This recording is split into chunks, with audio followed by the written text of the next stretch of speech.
Hey everyone, it's Ryan with Spiceworks. Thanks so much for hanging out with us. Today we have another Spiceworks partner webinar, Simplifying DR, How to Create a Great Recovery Plan, brought to you by StorageCraft. The first thing I hope you check out is the question box on your screen. Please don't be shy. Shoot us your questions. Our presenter wants to answer them. If your question isn't addressed at the end, StorageCraft will have the chance to follow up with you. Another thing to keep in mind is that we will be recording the webinar, so if you miss anything, it's no cause for concern. You will get a link to that recording tomorrow. And now I want to introduce our presenter. We have Steven Snyder, StorageCraft Technical Marketing Manager. Steven, take it away and have a great presentation. Hey, thank you, Ryan. Glad to be here. As you may not know in the audience that this is my very first Spiceworks webinar, so I've got a few goals in this one. And I want you to know that one of my goals here today is to give you some very clear steps on how to create a great recovery plan. So that's what we're going to talk about today, is simplifying disaster recovery and how to create a great recovery plan.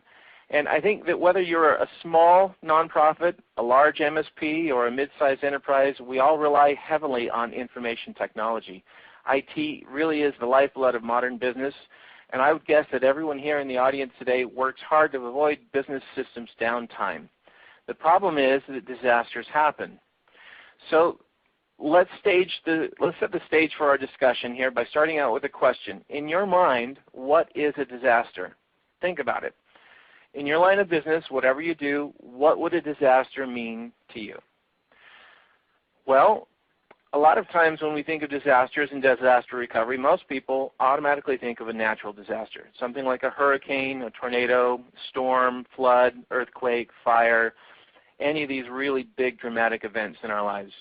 And some examples of these in our recent past might be something like Hurricane Katrina, Superstorm Sandy, the typhoon in Japan. And to be honest, that's what we immediately think of when we think of a disaster. Usually it's some kind of a natural disaster. But the truth is that most disasters are not natural disasters. And in fact, anything that interrupts your normal business operations really is a disaster, isn't it? In fact, just as a statistic, only about 2 to 3% of disasters are natural disasters.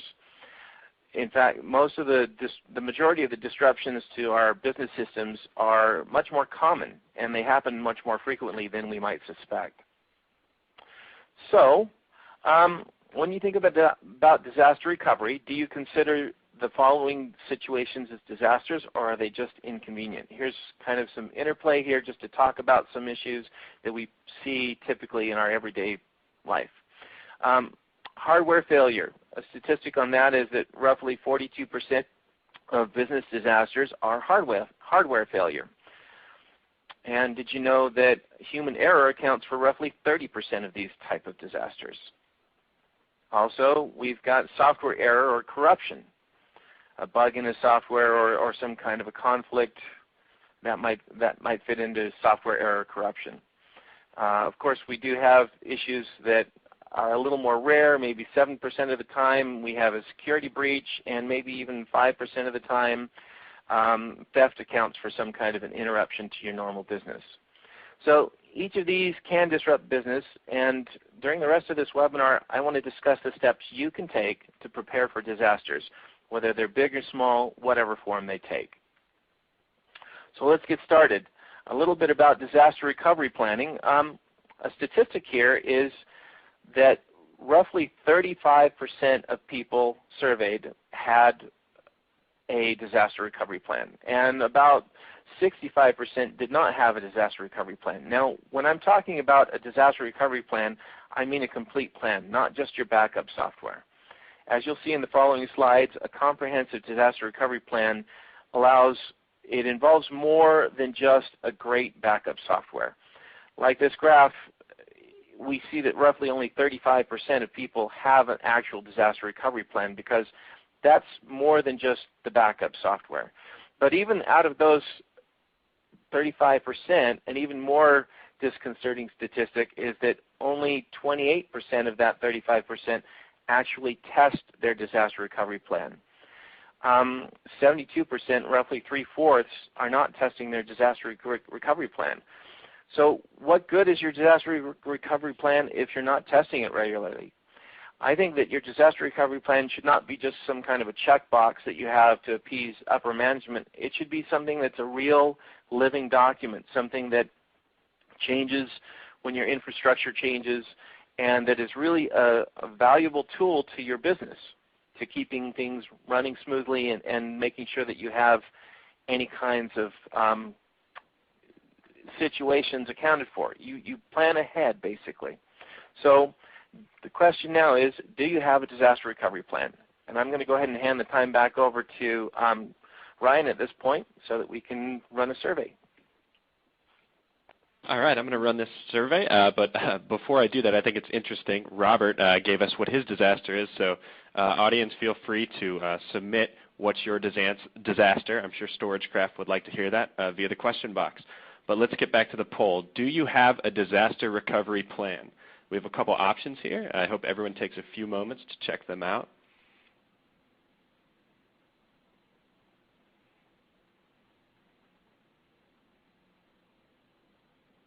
So Ryan, I'm kind of interested as the poll results. I know you can probably see these coming up, but I'm interested because we've got some interesting questions here. Do you have yes, you have a disaster recovery plan and you regularly test it. Hopefully that's the ideal everybody's shooting for. But I'm sure a lot of people are going to fall into the yes, we have a plan, but we never test it, or kind of have a plan and hey, no, I don't even have a plan, but that's why I'm here. And I'm curious how these things will turn out. All right. Well, I think we could do maybe a quick little drum roll. We're ready to go here, so we will move to the that was great. Wow, and so that's interesting. Here we have the results. So I think Stephen might have been wrong on where most people fell. Yeah, and you know what? I'm glad I was wrong, because that means that this webinar is going to actually have some value to the audience. Basically, you know, a disaster recovery plan is actually a living document. And if you don't have a disaster recovery plan, as the statistics from the survey show, some of them have, I'd say almost half of the people say sort of, but it needs to be updated, which is good. That's a step in the right direction. But almost half of them say, 40.7% say, no, that's why I'm here. So definitely this is something meaningful, and I'm glad that we get to talk about this with you guys today. The next question then is, where do you go from here? So let's talk about getting started. We know that there's a lot of complicated infrastructure out there that we're dealing with every day. IT environments can be so complicated. Even if you're using a great disaster, a great backup solution, recovery can still be a real challenge. And you're dealing with all kinds of systems. With bring your own device, you know, coming such a strong trend today, we've got a lot of issues there. We've got devices that are different operating systems, servers, desktops, printers, routers, switches, everything else along the way. How do you make meaningful sense out of all this complicated infrastructure? Well, the first step is to plan ahead. And I think an ounce of prevention prevents a pound of cure. Benjamin Franklin's favorite, our famous quote, really applies here. We need to think about these things in advance. So this is the very first thing you can do to make your recovery easy. You can start by planning. And that planning involves knowing that it's not a matter if there's going to be downtime or if there's going to be disaster, but when that disaster happens. Basically, we know that downtime is going to happen. Unfortunately, there hasn't been a computer invented yet that will run forever without ever having any kind of a problem or needing to be powered off. That just doesn't exist. So wishes and hope don't make for a good disaster recovery plan. You really need to get your hands dirty. And I would add that neither will ignorance make for a good disaster recovery plan, which is why the audience is here today. They want to hear another idea, another opinion, some good, clear steps on getting that disaster recovery plan in place for whatever business they're doing. And, of course, you actually have to get in there and do some work. Sorry about that, guys. I can't just hand it to you. But hopefully I'm going to make it a lot easier for you in that process by pointing out some of the steps along the way and maybe some of the pitfalls so that it makes your life easier. But, yes, roll up your sleeves, get in there, and let's get you going on this work. So how do you begin your plan? Well, the first three things I would do would be, first of all, to gather your key players. Second, discuss your goals. And third, ask questions. Now, these need to be probing questions. They need to be the right questions. So let's start out with our key players. So when we gather our key players, the first thing you want to do is figure out who those key players are. Is that your support staff? Is that your communications personnel? Don't forget your administrative assistants who have all the phone numbers and the contact information that would be crucial to your disaster recovery plan. What about your vendors, like your ISP? What about your executive team? Do you need everybody in the executive team? Do you just need the CEO or CIO or COO? What are the key players here? You've got to think about that. And in fact, you're probably going to end up with a lot of these. And that poses a problem because getting all these people together can be difficult. So you may want to take this a piece at a time and discuss your disaster recovery plan with small groups and in one-on-one meetings. So as you meet with these key players, make sure that you keep your goals in mind, because that's the big part of this is when you go in there and talk to these key players, you've got to very clearly communicate your disaster recovery expectations. You want to discuss what their expectations are. You want to discuss what a disaster recovery plan, what disaster recovery plans might already be in place, and incorporate those into your comprehensive plan. You want to know how long it's been since you've updated this and any kind of a timeline in going forward so that people's expectations are set properly. And of course you want to know what equipment is critical for business continuity. And that will probably be different for different people. I think that a computer programmer obviously needs his computer in order to do his job. A CEO might need something along the line of well, of course he'd need his laptop as well, but he might focus more on email, which could be provided through a tablet device or a smartphone. So obviously when you go into the equipment, you need to understand from these key players what their needs are. And also, as you make sure that you get this information, you share it, and you want it to be cross-functional across all the departments in your office, your business. So as you discuss your goals, some of the basic constraints that you need to look at would be your RTO and your RPO. Now, for those of you that are getting into a disaster recovery plan, basically your RTO is how quickly you need to recover. That would be the right-hand side of this graph. Do you need to recover in 5 minutes? Do you need to recover in 2 hours, 7 hours? Can you recover in a day? I mean, how long can you afford to be down? That's your RTO. And your RPO, the other benchmark measurement that we use, is how much information can you afford to lose? So going back in time, do you have recovery points that lose only 15 minutes worth of data if you have downtime? Or maybe you can afford to lose 2 hours of information. Or maybe this is a file server that really doesn't change a lot and just has some archived information on it. And maybe if you lose a day of changes on that, it's not that big a deal. So definitely get in there and measure your RTO, measure your RPO, and get this information from those key players when you discuss your goals.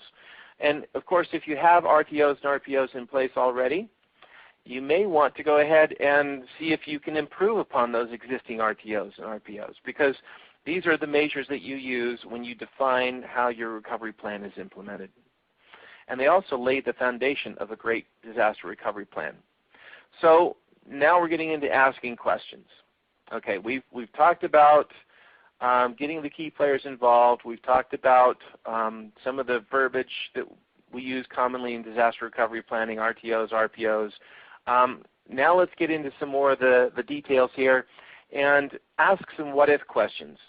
It may be easy to organize your questions if you add some kind of a scenario to them. What if the Exchange email server crashed? What if we had a catastrophic failure and all of our servers crashed? What if a fire took out our corporate offices and we didn't even have a building, and as well as whatever was on-premise in terms of our computer systems and backups? What would we do then? Where would we go? Is there an off-site disaster recovery plan? You need to have an honest and open conversation about all these issues with your key players, and you need to truly assess what the cost of downtime is for your business. How much does 1 hour of downtime cost you? And think about it in terms of each of your key players' feedback, and then get that information collected and documented and make sure that you share it back with them. Okay, now that you've got the conversation going, the ball's rolling, let's talk about discovery. The next step is to dig in for the discovery phase. But before you can put together your plan, you need to know what's out there. You need to know what kind of equipment you're dealing with. So you need to start by inventorying everything in your IT environment. That means everything. Now, that might seem a little bit daunting, but there are ways to get around this. As you're putting together this inventory of all your equipment, it helps to create a map of everything in your IT environment. You need network maps in order to properly visualize how everything connects and works together. This helps you to identify equipment dependencies and how network switches, routers, and firewalls are set up and so forth. Then you can see how the whole thing fits together with a simple glance. And I want to give a shout out to Spiceworks here, because Spiceworks tools really can help you get started building your inventory list, and they can graphically map your IT environment. So if you don't use Spiceworks, you can still use something like a visualization program like Visio or some other diagram tool that will diagram everything. But just remember that as you're documenting this visually, that you remember to write down information like IP addresses, credentials, and necessary information next to each piece of equipment on the map. And it's also a good idea to take a photograph of each machine so that anyone using this map can easily identify the equipment that you're talking about. The reason is that one of your scenarios might include something like absence of key people, for example, yourself. So you definitely want to make this product, this document that you're creating, this disaster recovery plan, as easy to use not only for yourself, but also for anybody on your team, so they can pick it up and use it if you were missing. Okay, so what are you looking for when you gather information about your equipment? Well, as I mentioned, Spiceworks makes this very easy as they organize your inventory into logical groups of devices. You can even add equipment that is not typically networked, like projectors, fax machines, audiovisual equipment, and other devices, so that you can get this all documented electronically in your Spiceworks. But what kind of information do you need for all this equipment? Well, the best way to gather all this information for the equipment is to go out there. Like I said, you can use Spiceworks, or if you have to go out there by hand, but get it all included. And then obviously some of that equipment is going to be more important than other pieces of the equipment. So some information won't be relevant for every piece of equipment. For example, if you're looking at an IP address for a business critical web server, you may not need an IP address for a projector in the room. I'm not sure what kind of equipment you use, but obviously each piece of equipment is going to have different pieces of information associated with it. So keep that in mind as you document the equipment, get the right information for the right equipment, and also build some kind of prioritization into this. Okay, so we've got equipment type. We've also got identifying information here, which allows us to see the serial number, the model number, the name of the user for laptops, desktops, and any other kind of information. We also need to look for the age of the equipment. Now, that may not seem that important, but to be honest, with equipment lifespans being so short these days,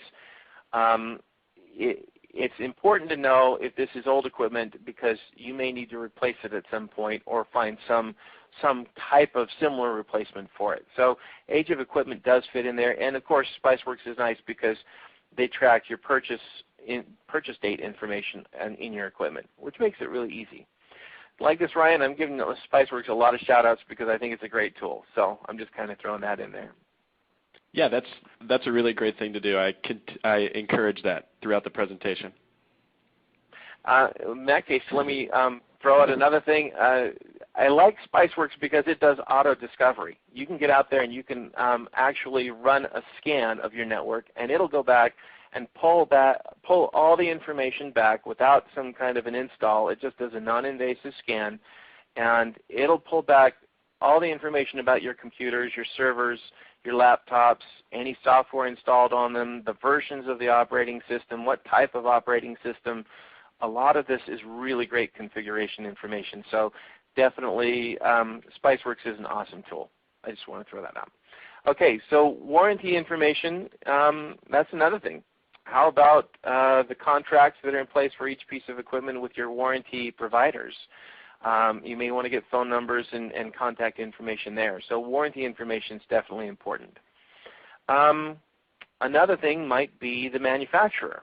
If you've got a server that's kind of old, maybe it's an HP or Dell or any of these other providers, you want to know the manufacturer information, and if you need to have any custom drivers, all this stuff is important to keep in your documentation.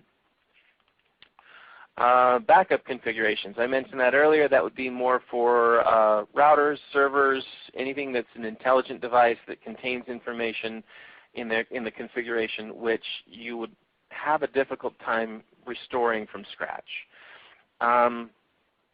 The primary purpose of the machine.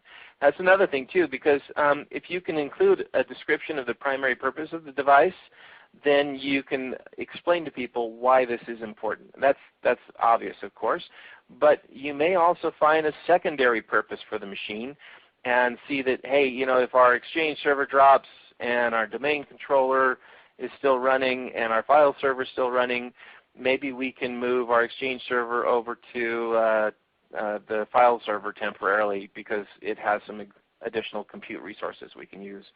Not saying that's the best practice, but I'm just saying, look for a secondary purpose perhaps, as well as the primary purpose in your documentation.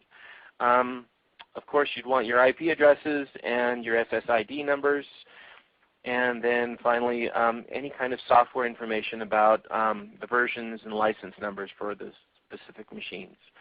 Now this seems like a lot of information, but to be honest, there's still more. Yes, you want to go out there and be very complete on this.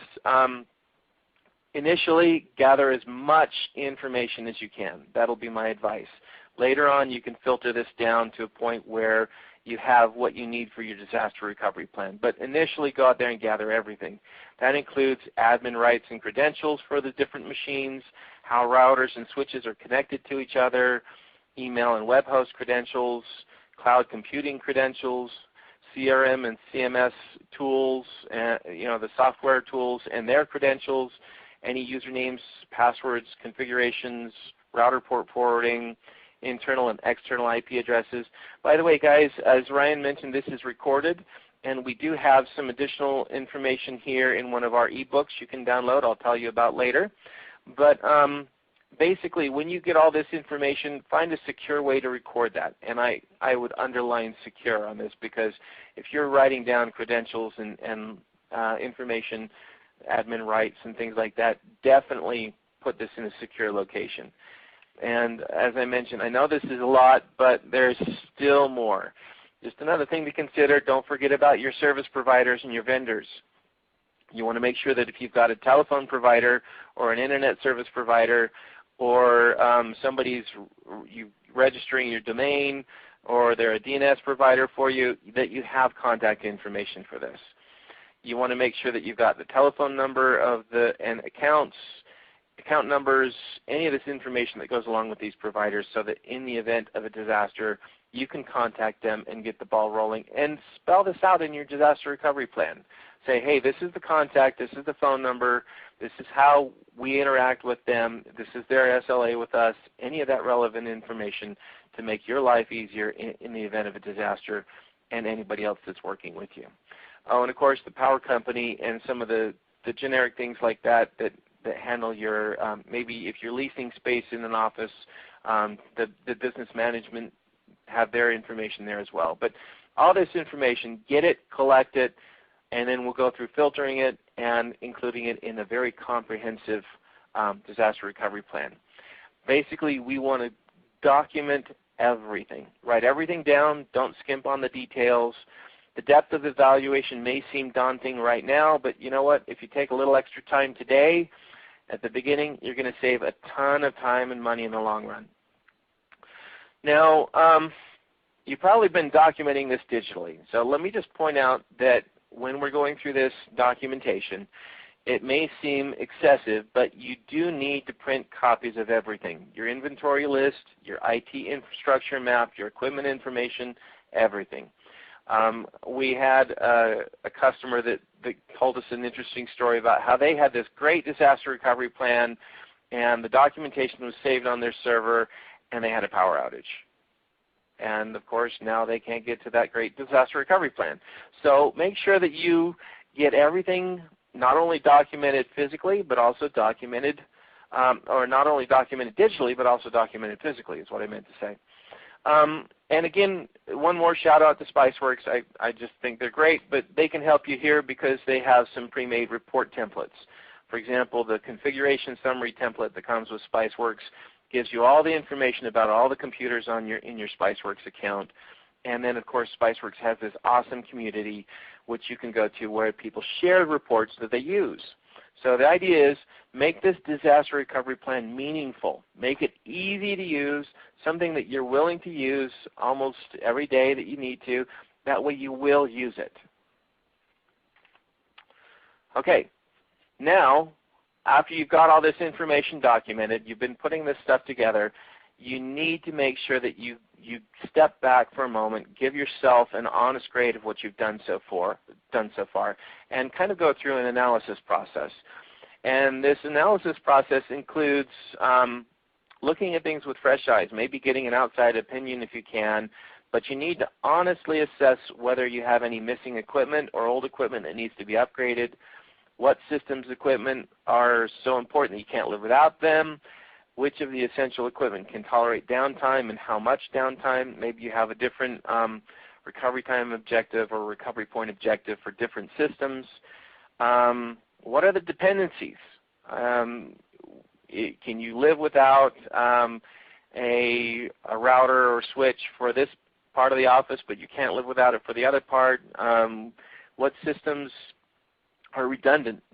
Can you actually eliminate redundancies, or do you need them in place so that you're more flexible in the event that one of them fails? What can you do to improve this network? Are there opportunities for cloud-based computing that might help cut costs? What about virtualization? I know there's a big trend for virtualization, and if you listen to any of my webinars on virtualization, I think this is one of the benefits, is being able to virtualize your systems and abstract that so that your systems are much more manageable based on workflow, and of course your recovery is a lot easier. How are these things going to affect the backup and disaster recovery plan? Who handles IT issues inside of your organization? Can you rely on that person to perform certain tasks, or do you need to have alternate people just in case? Okay, so now that you've gone through this analysis, and I've kind of thrown out a bunch of ideas at you, we started out gathering the key people, then we went through and we gathered information, we set our goals, talked about what needs to be accomplished, and then we gathered the information about the equipment and the resources that we have. This also includes the people, the vendors, not just your network and everything else there. But now you've gone through this analysis process, and now you're ready to turn it into a plan. Okay, so you take this information you've gathered and you start building your disaster recovery plan. After you've looked at everything, make sure that you're backing up your critical systems. Make sure that your backup processes will confidently meet your RTO and RPO requirements. And of course, you may want to test your disaster recovery plan against one of your scenarios. So let me give you just a brief commentary on testing. I think the easiest way to say this is test, test, test. Take your new plan and test it out. Test it repeatedly and test it often. Things do change. You might bring in a new piece of equipment. Obviously, when you do that, you're going to need to change and update your recovery plan. If you're using an automated tool like Spiceworks, or if you're even just documenting it electronically, make the changes, print them out, move on. Most business owners and IT professionals just want to trust that, hey, I've got a disaster recovery plan, it works. And that's a nice thought, but you should insist on and make it a practice of testing. You don't know what you're missing until you test. So once you test things, write down what went wrong. Look at the obstacles that you encountered, the problems that you had, maybe the delays that you encountered, and and go back and look at what can be improved. You need to have kind of a post-assessment after each test, and just make sure that if there are any issues to your disaster recovery plan test in that specific scenario, that you address those issues and that you update your current documentation accordingly. Make sure that you document the changes you've made so that everything's once again completely up to date, and both your copies and the copies you keep elsewhere are current. Any changes you make in your documentation should be noted in your backup and disaster recovery plan. Anything you leave out might cause you problems in the future, so be sure to document and keep your documentation up to date. That's paramount. Now, the most important thing about all this, creating a great disaster recovery plan, comes down to a recovery, of course. It's not about having a backup. It's not about having a plan in place. It's all about the recovery. So what good is a backup that doesn't work? Your entire disaster recovery plan must be about being able to actually recover after disaster and to recover quickly. Now, this is where I mentioned that we have an ebook, so if you want some more specific details, this is posted in our StorageCraft page in SpiceWorks, and it will talk about building a backup and recovery plan in more detail. So if you want to go download that, definitely go take a look at it. It's a great document that was written, a case study that was written by one of our customers that he's an MSP and he does this sort of thing for a living, and he has some great comments and information. Okay, so thank you guys so far for the discussion. I can see that we're getting some questions, so we'll go ahead and get to the questions a little bit later, but I do want to throw in a shameless plug here. This wouldn't be complete without mentioning some of our products and how we fit into this whole disaster recovery plan process. So just a little graphic here to talk about it. We see the recoverability solution, which is basically your business continuity or your disaster recovery solution, fitting into kind of 4 steps. The first is your backup. That's where your backup software fits in. Of course, you want to replicate your backup so that you have at least 2 copies.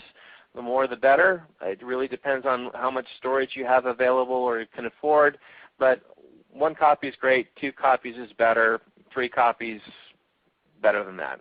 That's just so that you have your copies. And of course, replication would also mean not only keeping a local copy, but if possible, keep an off-site copy as well. And then of course, you've got your management tools. These manage your backups on-site and off-site if necessary. And you want to have those tools so that you can easily test your backups and see the current condition of those backup processes. Finally, the most important part of the DR is, can you recover? And you have to have a disaster recovery software that is going to be able to restore systems and data every time, no matter what. I think it's interesting. I've heard some comments from some salespeople and some of our customers that a lot of people think if I do a disaster recovery plan and I say, well, I can recover back to my existing server if we have power outage and I've got to recover the system, or a hardware failure and I recover back to the same type of system, I'm golden. Well, you know what? The thing about disasters are you really don't know what's going to happen. So make sure that no matter what resources you have available, no matter what people you have available, you can recover your important business critical systems wherever, whenever, however you need to. Okay, so in our disaster recovery, our StorageCraft recoverability solution, we look at this as an end-to-end disaster recovery solution. It's part of our overall business continuity program, and it's designed for small to medium-sized businesses, which fits a lot of people. The idea, as I said, is to recover anytime, anywhere, no matter what size the disaster is. Now, how this all fits is, as far as the backup part of this puzzle, we have our StorageCraft Shadow Protect software. This is an image-based backup, and what that means is that we actually take an image of your entire system, the operating system, the running services, your installed applications, any configuration you have, as well as your important data. So this is going to take an entire image. Initially you take a full backup, and then you can take just the deltas going forward with a continuous incremental backup process. But the idea is that no matter where you are, you can restore this entire system all in one fell swoop, as well as just picking up file and folder recovery. Okay, so that's our StorageCraft Shadow Protect backup software. That protects your systems and your data. It also includes Virtual Boot. Let me just point that out real quick.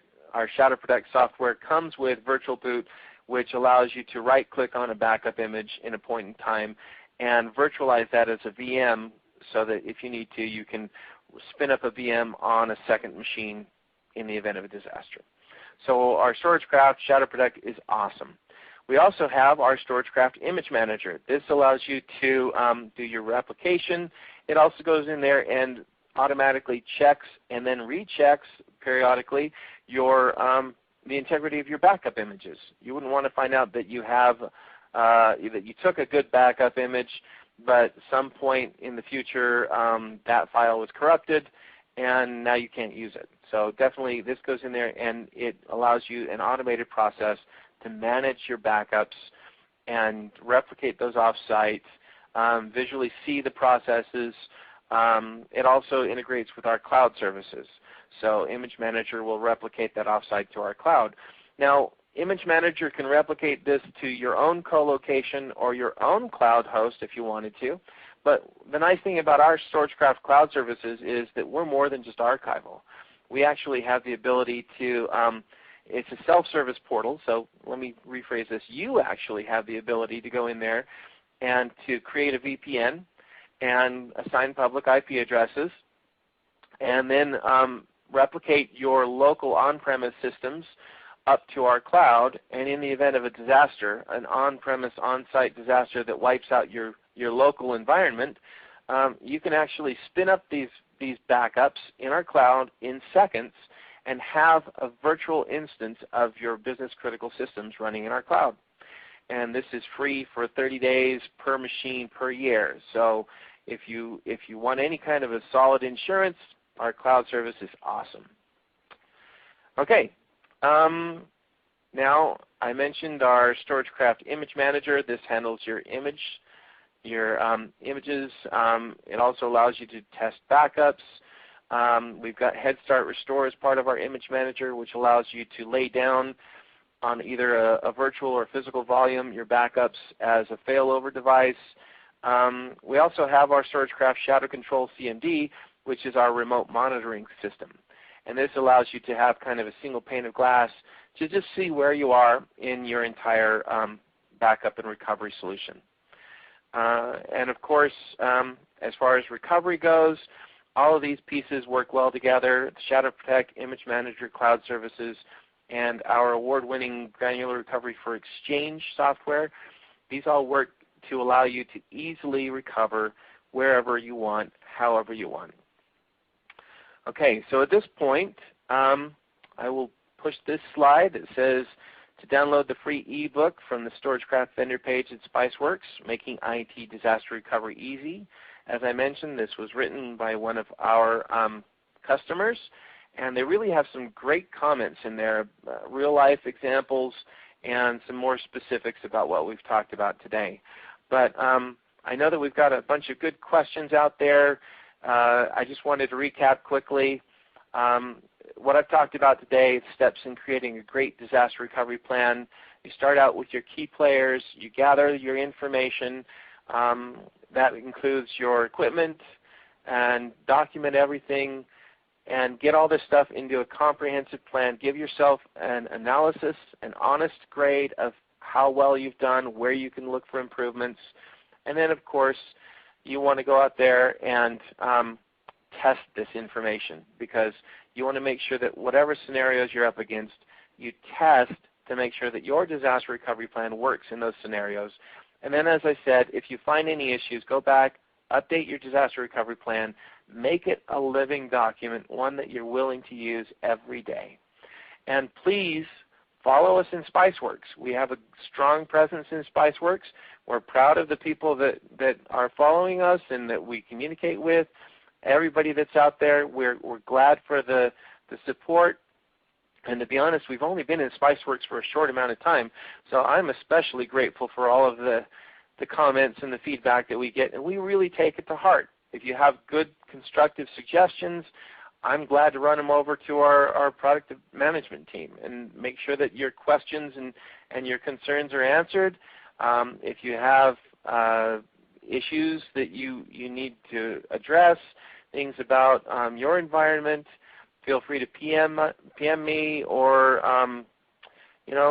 our support. If you did download an evaluation copy of our software, we do provide support for that software during the evaluation period, and you can always contact our support directly and get help there too. But definitely, let's make this a community effort. Follow us in Spiceworks. We're glad to have you, and we'll definitely give you information if you need it. So at this point, Ryan, I'm going to go ahead and hand the time back over to you for some Q&A and see what questions we've got. All right, Stephen. Well, thanks again for mentioning Spiceworks so much. I know you have a strong presence in the community. So again, please ask some questions now, but also feel free to ask those questions within the community. But let's get started with Greg's question. And I'm just going to have to scroll to read this. Explain how StorageCraft How does StorageCraft use licensing? And then it also go ahead. And then there's a second part of the question. That would be better. Okay. SQL Exchange AD backups. How will it notify of changes or alerts? Bare metal BU or restores? Is added hardware or files automatically added to BU? File compression or deduplication included? Okay, now he has a lot of questions. So that's what I'm going to try. Like.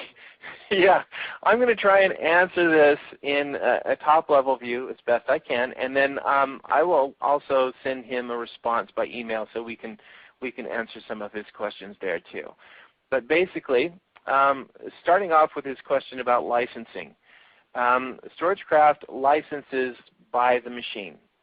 So if you've got a physical server, a desktop, a virtual server, small business server, these are all specific licenses that StorageCraft would allow you to have for that specific machine. And by the way, check out our virtual machine, our Shadow Protect virtual licensing, because you'll see it's a very competitively priced product. So if you're virtualizing your environment, you'll see that that's a great product to use. Now, the benefit of this is that it's a scalable licensing because you're really paying for what you need. You're not paying for a big license that allows you to use, unlimited, maybe it allows you to use 20 machines. I'm just throwing this number out, by the way. I don't have anything in mind. But 20 machines, and you really only have 4 right now, and so you're wasting 16 machines worth of license by your investment. This is more an investment where you have a business critical system like an Exchange server or Active Directory or SharePoint, and you license 1 license per machine. Now what that does for you is it gives you an image-based backup because we install an agent on your machine. And now there's a lot of commentary about agent and agentless backups, so I'll just kind of throw this in quickly. Microsoft recommends using an agent. That's the tried and true practice.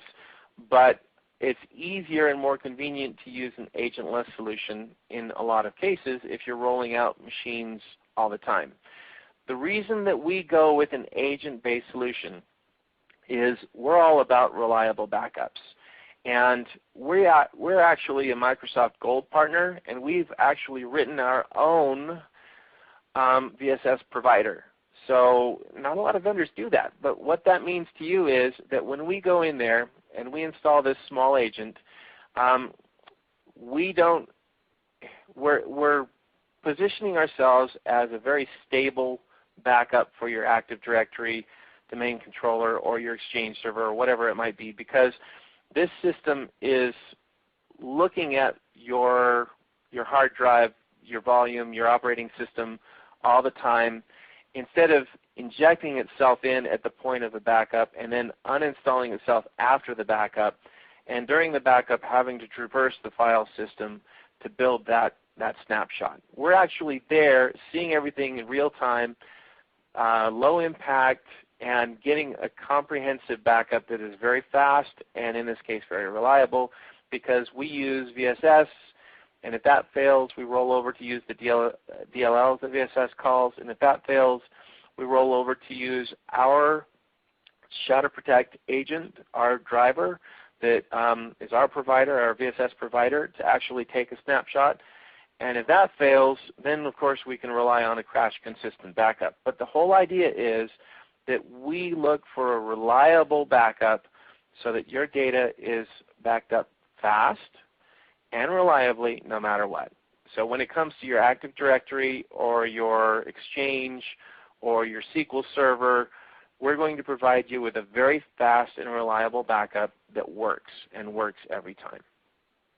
Okay, now licensing, as I said, is by machine. So if you had a SQL server, you would license that server. If you had an Active Directory, you'd license that. And of course, because we're giving you these reliable backups, you'll know that you can very quickly restore those backup images.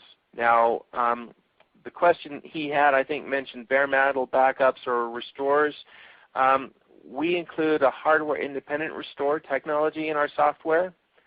And this means that as far as recovering to bare metal, whether it's the same system you had previously or the similar hardware, you can do that very easily. What I mean by this is if you had an AMD chipset server and now after your disaster, your building burned down or something dramatic like that, or maybe you just simply can't find an AMD server that's similar and so you went with an Intel server, we can actually restore your backups from an AMD backup, from a backup on an AMD server to a backup on an Intel server. We can restore your backups to bare metal on just about anything. The idea is that we want you to be able to not only take a fast backup that's reliable, but to recover anywhere. And this, of course, applies to our virtual environments too. If you're doing a physical to virtual migration, maybe you want to take a backup of your physical server and you want to restore it on your hypervisor. And we do support Hyper-V. We also support VMware. And then in addition to those two standards, we also support Citrix Zen Server, KVM, and Oracle's VirtualBox. So we have a number of hypervisor platforms that we work well and that we work with and we work well. The idea again is it's all about the recovery. Not only do you have fast and reliable backups, but you can recover pretty much anywhere. And I think he had a little piece in his question about adding hardware and files. If you're taking a continuous incremental backup, and that's the one I mentioned where you're taking your primary full backup and then you're taking deltas, changes over time. So you change hardware, you change files. Again, what we're doing is we're capturing things at the byte and sector level on the hard drive. So we're capturing all of that information in that backup image. And in the event that you need to restore that information, whether it's a file or a folder or the entire system, you can do that quickly and easily using mounting the backup as a volume so you can pull back files and folders, restoring that to a virtual system with virtual boot, restoring it to bare metal, restoring it to just about anywhere. We do include, as standard in this, we do include military-grade encryption in our products as well as compression. And we do not have deduplication at this time natively to our system, but to be honest, with our compression, you might find that since deduplication is just basically another type of compression, that you may not need it. Maybe you do want it, and I know that we've had some of our customers use Server 2012 R2 compression for their storage volumes and store backup images there. But at this point, we have not completed testing that, so it's not supported. I'm just saying that as far as it goes, we've got your compression, we've got your encryption. Those are all included in our software. And definitely, if you want to see how well all this works, download one of our evaluation trial versions of the software and test it out. Take a full backup or run an incremental backup process. Use our wizards to build your backup jobs, and then try a restore. See how well it works for you. That's definitely what I do. And I know I spent a lot of time, Ryan, talking to this one. He had so many questions. let me just go ahead and open this up for any additional questions now that we have at this point. Yeah, no, but thanks for that comprehensive answer. You answered like 5 in 1, so that was a pretty good deal for Greg and the rest of the audience. No, I mean that's what we're here for. So, and again, just keep submitting questions, guys. We have a few in here for sure. What kind of time frame are you talking about? How long will it take to put together a DR plan like this? Oh, okay. You know what? I will have to answer this with the standard, it depends. Let me just say that as far as this goes, I think Spiceworks really makes this a lot easier at gathering information. Depending on the size of your business and how many key players you need to get involved, that may make the process longer or shorter. And to be honest, I don't think there's ever really an end to this disaster recovery document. I think basically you start it today because you know that it's going to be valuable to you. You get involved in it. You do a lot of the heavy lifting in the first few weeks or months, and then you just kind of update it over time and keep with it. So I would expect that a good disaster recovery plan could be accomplished within maybe a 2-month period. That's what I'm guessing. But I think that it really depends. There's so many factors, it's hard to give you a specific amount of time. All right, great. Thanks, Stephen. And Ken is asking, how HIPAA and PCI compliant is your cloud service? Our cloud service is HIPAA compliant, and if you're interested, we can actually get you the sub-BA contracts to you, all that information, not a problem. Just email us at marketing@storagecraft.com, and we'll be glad to get that information over to you and also answer any specific questions you have about HIPAA compliance. We understand that HIPAA is really important to a lot of businesses because with the new legislation that came out, it's comprehensive. It's not just for the covered entity anymore. It's also for all of those businesses that do business with that covered entity. So if you're involved in providing services as a managed services provider to a dental office or to a medical office, we've got a lot of that documentation for you on our website, and our sales team has been informed of all that they need to know about it, and we have all the contracts and information you need. In fact, let me just point out that you cannot use our cloud services without encrypting the information. So we don't allow non-encrypted information, and HIPAA requires that data at rest or in transit be encrypted. So we are HIPAA compliant. Okay. And here's another one. Are these all inclusive in the Shadow Protect, or are each a separate module to be purchased? Okay. One nice thing about this is Shadow Protect is pretty much all-inclusive as far as the hardware independent restore and a lot of these other things that go along with it, virtual boot, all that comes with your Shadow Protect software. And of course, your licensing for the agent per machine. Now, one thing that's really nice is that we don't charge you anything for our Image Manager software. This is the admin tool that goes in there and checks your backups, does your WAN and LAN replication, your bandwidth throttling, provides some reporting, and of course your CMD. If you're going to use our Shadow Control CMD, which is a web server which gives you a single pane of glass monitoring interface, these tools are free of charge. And I think that's a little shocking. I might have knocked a few people on the floor right now. But the idea is that it's all inclusive.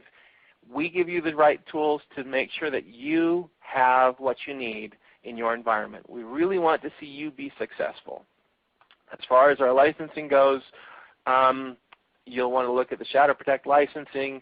If you're going to use something like an add-on like our Head Start Restore, that would require an additional license, but as far as Image Manager and StorageCraft Shadow Control CMD, those are all free admin tools that you can use without purchasing anything. And the nice thing too is if you're going to use something like one of those tools, like let's say you have Image Manager running in an on-premise environment and you're You're monitoring everything with Image Manager and basically consolidating and collapsing your backup chains for your super fast recovery. And you've got it replicating information offsite to a colo or a hosted service. Why not install that free Image Manager admin tool at that offsite location as well? Maybe you want to have 2 retention policies. Maybe your offsite is a long-term archival, and so you have Image Manager keeping an extensive retention policy there, a second type, and your local one is just for short-term retention. All right, so I hope that answers your question. It's pretty much all-inclusive. All right, and Adam just wrote in, I heard you are integrating with Enable. Is that true? Yes, it is, Adam. We have a lot of PSA integration going on right now. We're also working with a lot of our strategic partners that provide appliances based using our core software too. So we definitely are out there working in a lot of arenas to make sure that our products are available to you however you need to use them. But yes, we are integrating with Enable. Okay. And Krista wrote in, we do work for the government. Are your cloud servers in the USA? Krista, we have cloud data centers in the U.S. We also have some in Canada, and we have some in Australia, and we have Europe coming online. So we have them all over the place, but we do have cloud data centers in the U.S., and if you're working with the U.S. government and you need to have information here based on the Patriot Act, your data would be replicated to the cloud servers here in the U.S. Cool. And let me see, just scrolling through these. Does the encrypted data use TPK and PKI?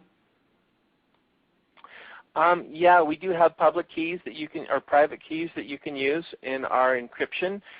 You can also set a password, so there are a lot of options there as far as our encryption goes.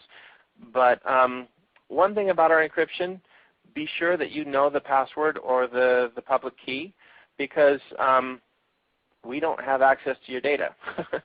So it is really securely encrypted, and it is encrypted so that only you can access it.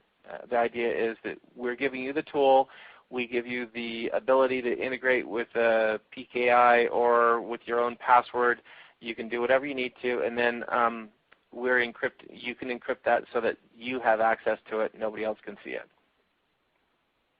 Great. Thanks again, Stephen. And then just to let everyone know, we are kind of coming to the close of the presentation. We just have a few more questions here that we'll address, but just continue submitting them because it's going to be an easy way for StorageCraft to get in touch. And as Stephen pointed out, they're very happy to address your questions. So and Ryan, I'll definitely, if we don't get to all these questions today, I'll definitely respond to them. So just to let everybody in the audience know, I'll make the effort to personally respond to them that we don't get to today too. That's awesome. Thanks, Stephen. I'm sure the audience will be happy to hear that. And let's just keep moving through the last few here. What would you say is a best practice for the frequency of testing? Oh, that's a great question. You know what? I think it's difficult to pinpoint that point in time where one additional test and the resources that are involved in testing, whether it's people or compute resources or whatever, gives you only a marginal benefit to the amount of time and the cost of doing that test. I would like to see people do at least a quarterly test of their disaster recovery plan. So just my ideal, at least a quarterly. If you can do it monthly, great. If you're in a situation where you really need to know that things are all the time running, maybe you can automate the process with some of our tools. We have a lot of people that are doing that. But the idea is that you want to go in there and test frequently. And that's really a measure of how much resources and time you have available compared to what kind of return you're looking at for your disaster recovery plan. Think about that in terms of what you can afford to lose. And that should give you a good picture of how important your data is and how often you should test it. But definitely test. And Stephen, thanks so much for answering all those questions. I think that's just going to about put us at the hour mark, so we're going to close it down. But just a special thanks to you for being so available to the audience and engaging. And thank you so much for all the SpiceWorks love. And we encourage everyone to interact with you in the SpiceWorks community. Just a reminder to everyone, you'll get a recording to this. You'll get a link to this recording tomorrow, so you can see it again or share it. And just thanks to all our attendees, and thanks to Stephen. Stephen, do you have anything you want to close us out with? No, thanks, Ryan. And guys, Spiceheads, love you guys. Thanks a bunch. All right, everyone have a great afternoon.